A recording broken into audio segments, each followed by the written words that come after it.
सचलई नगरी दरादा शरीफ चोरनि जे निशाने ते नामालूम चोर लियाकत शेख खे किरियाने दुकान जा ताला तोड़े दुकान अंदरि पियल लखें रुपयनि जो सामान खणी विया।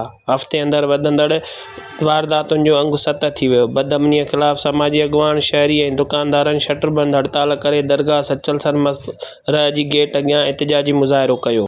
उन मौक़े ते मुज़ाहिरीन सहाफ़ियुनि सां ॻाल्हाईंदे चयो त दरादा शरीफ़ में चोरी फुरूं रोज़ जो मामूल बणिजी वियूं आहिनि। हिकु हफ़्ते अंदरि चोरी ऐं फुरी जी वारदातुनि में इज़ाफ़ो थी वियो आहे, जेके वधी सत थी वियूं आहिनि, जॾहिं त पुलिस तरफ़ां को बि असराइतो क़दम नाहे खंयो वियो, जंहिं सबबि शहरियुनि में सख़्तु ख़ौफ़ ऐं बेचैनी पकिड़ियल आहे। जॾहिं त मुज़ाहिरीन अमन अमान जी बहालीअ जो मुतालबो करे रहिया हुआ।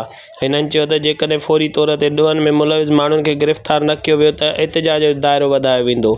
शहरियुनि आला इख़्तियारनि खां मुतालबो कयो त दरादा शरीफ़ में पुलिस गश्त ऐं मुकमिल तौर ते पिकट क़ाइमु करे ॾिनी वञे। आला इख़्तियारी बदअमनियुनि जो नोटिस वठी इलाइक़े में अमन अमान खे बहाल कयो वञे। ॿीअ सूरत में शहरी वापारी ऐं समाजी अॻुवान एहतिजाजी मुज़ाहिरो करण ते मजबूर थी वेंदा। कैमरामैन ऐं रिपोर्टिंग टीम सां गॾु शकील अहमद शेख, कोशिश डिजिटल, दरादा शरीफ़।